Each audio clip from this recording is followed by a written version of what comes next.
Alors mes amis, bonjour à vous, ça fait un moment qu'on ne s'était pas parlé, j'ai pris un long temps de pause pour tout simplement parce que j'avais pas envie de parler, j'avais pas à cœur de partager des choses et puis c'est passé un truc bizarre cette nuit. Là en ce moment je suis en train de récupérer, enfin vous savez on a eu un bébé en septembre, donc on est bien fatigué, donc c'est notre 6e enfant, une petite Grace, voilà, qui a maintenant 5 mois. Et là, je sors de 3 semaines de lumbago, c'est bien fatigant. Et alors cette nuit, j'ai fait un rêve très étrange. J'ai rêvé que j'étais dans un espèce de d'ashram pour occidentaux. Et dans cet ashram, des gens me parlaient et on parlait de la Bhagavad Gita, etc. Toutes les doctrines et les théories orientales. Et dans cet ashram, j'ai rêvé que je prêchais sur la réincarnation et j'expliquais les choses aux personnes qui étaient présentes. Alors, j'aimerais aujourd'hui poser la question simplement d'un point de vue biblique. Que dit la Bible sur la réincarnation? Alors, la Bible, elle est extrêmement claire à ce sujet. Elle dit dans Hébreux 9 et verset 27, « Il est réservé aux hommes de mourir une seule fois, après quoi vient le jugement. » Il est réservé aux hommes de mourir une seule fois, après quoi vient le jugement. La Bible est claire, la réincarnation n'existe pas. Elle n'existe pas. On voit aussi dans le passage du brigand qui est sur la croix avec Jésus, lorsqu'il discute avec Jésus et qu'il lui dit « Mais pour toi c'est justice, mais nous, pour toi pour nous c'est justice, mais pour toi... » Et Jésus lui dit, à ce brigand angoissé à la perspective de la mort, il lui dit « ce jour même, tu seras avec moi dans le royaume de Dieu. » Et pour la Bible, le fait de la métempsychose, ce que les religions orientales appellent la métempsychose, c'est-à-dire le fait de se réincarner successivement dans des cycles, dans des corps différents, de façon à progresser dans des cycles de vie, dans des cycles soit en animal, soit en être humain, etc. La Bible est très claire, ça n'est pas du tout une réalité spirituelle. Le monde spirituel, la réincarnation n'existe pas dans le monde spirituel. Si tu crois dans la réincarnation, si tu crois que tu es la réincarnation d'une personne, mon ami, tu es abusé par des puissances, par des esprits séducteurs, tu es abusé, on te ment, on te manipule, on manipule ta psyché, on te fait croire des choses qui ne sont pas réelles. Ces choses n'existent pas, d'accord? Je vais prendre un exemple simple. Le pays où l'on croit à toutes ces doctrines, l'Inde, parce que moi-même, avant d'être chrétien, donc je me suis converti à l'âge de 20 ans et demi, pratiquement, enfin 20 ans et demi, oui. J'en ai 50. Je me suis converti à l'âge de 20 ans et demi et j'étais à l'époque bouddhiste et j'avais lu aussi la Bhagavad Gita, j'avais lu Gandhi, j'étais très féru, j'avais lu Lanza del Vasto aussi, des hommes qui ont essayé de mélanger l'évangile et les doctrines indiennes. Je pratiquais aussi le yoga, bon je pratiquais aussi les arts martiaux, mais disons que d'abord ces théories m'intéressaient, la Bhagavad Gita m'intéressait. Toutes ces théories m'intéressaient, cette culture m'intéressait. Mais si j'observe l'Inde, donc le berceau de ces croyances, ou du moins un des berceaux de ces croyances, du moins actuellement un des endroits où l'on croit le plus en la réincarnation, enfin si je peux me permettre, en Occident et en France, je crois 27% des gens croient en la réincarnation. C'est dire si nos mentalités ici sont poreuses à ces doctrines qui viennent de l'Orient.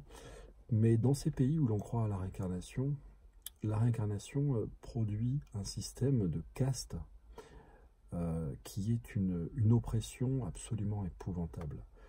Le système de caste contre lequel personne ne se révolte en Inde est une oppression, un esclavagisme absolument épouvantable. Il met littéralement sous un joug d'esclavage des millions de personnes, des dizaines, des centaines de millions de personnes.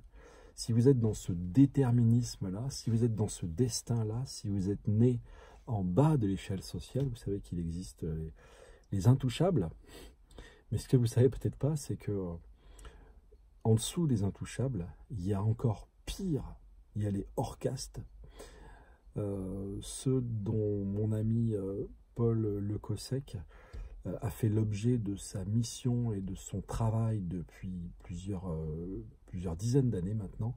Par exemple, les Lambadis en Inde, 41 millions de hors-castes sont totalement abandonnés par la société. Vous imaginez? Enfin, vous avez un gars qui est brahman, et si vous avez quelqu'un qui est un hors-caste qui passe devant chez lui, sur son trottoir, le gars sort avec son tuyau et va arroser son trottoir. Il va arroser son trottoir pour enlever toute l'impureté, toute la souillure que ce hors-caste a pu amener. Mais qu'est-ce qui fait que cette personne qui est née ainsi, un enfant, qui est né hors-caste ou qui est né intouchable, en bas de l'échelle sociale indienne, qu'est-ce qui fait que cette personne intrinsèquement est impure et malpropre? Vous imaginez pas ce que ces conceptions, ce système a produit dans cette société qui, a priori, devrait être, puisque les gens y croient en la réincarnation et s'y réincarnent successivement et donc progressent de vie en vie, a priori, cette société devrait être un paradis sur la Terre, forcément. Ben malheureusement, non. C'est le paradis, au contraire, de la pauvreté, le paradis des différences sociales absolument abominables, et c'est le paradis de la déchéance, de la décrépitude et des gens qu'on laisse mourir, végéter et mourir dans des situations pires que vous pourrez jamais imaginer. Enfin, on connaît le travail de Mère Teresa de Calcutta. S'il n'y avait pas quelques chrétiens pour venir y faire un travail, je peux vous dire que c'est pas cette philosophie qui y ferait le moindre bien. Parce que selon cette philosophie, tout ce que vous vivez maintenant est le produit de ce que vous avez mérité dans votre vie précédente. La belle affaire, la belle affaire. Alors, que dit la Bible sur la réincarnation, la métempsychose? Eh bien, la Bible dit clairement, en Hébreux 9, 27, « Il est réservé aux hommes, il t'est réservé à toi, mon ami, de mourir une seule fois. Après quoi vient le jugement. » Et le jugement, ça consiste à passer toute ta vie au fil de la parole de Dieu, au fil de la vérité, de l'évangile éternel. Est-ce que tu as vécu ta vie pour toi-même ou est-ce que tu as vécu ta vie en honneur du Seigneur Jésus-Christ? Si tu as vécu ta vie pour toi-même, mon ami, tu rateras la porte. Jésus dit « Large et spacieux est le chemin qui mène à la perdition, mais étroit et resserré est le chemin qui mène à la vie. » Dans les Proverbes, il est dit « Si un arbre tombe au nord, c'est là qu'il restera. » Si un arbre, souvent c'est un symbole de la vie humaine, et le nord c'est le symbole du jugement, donc la Bible dit « Si un arbre tombe au nord, c'est-à-dire si un homme meurt en état de jugement, là il restera. » L'état qui sera le tien à ta mort, état de jugement ou état de perdition, c'est celui qui restera et qui signera, qui estampillera ton sort éternel. Pour la perdition ou pour le salut, tu iras à l'enfer ou au paradis. Ça peut paraître totalement absurde dans notre époque où plus personne n'a de vérité, plus personne, je dirais, c'est choquant de dire que l'enfer existe, même l'éternité des peines, dire que la personne est damnée éternellement. C'est totalement choquant, totalement aberrant dans nos sociétés où tout se vaut, où tout se teste, tout s'essaye et surtout on ne va pas juger, critiquer quoi que ce soit, qui que ce soit. Pourtant, la Bible, la parole de Dieu, l'évangile éternel dit des choses extrêmement claires et je vous invite à vous y référer, vous qui êtes en recherche de vérité. Et si vous avez des questions, n'hésitez pas à venir me trouver, j'y répondrai avec plaisir. Voilà. Que disait la Bible sur la réincarnation? C'était Nicolas Sierra Pica avec vous. À bientôt.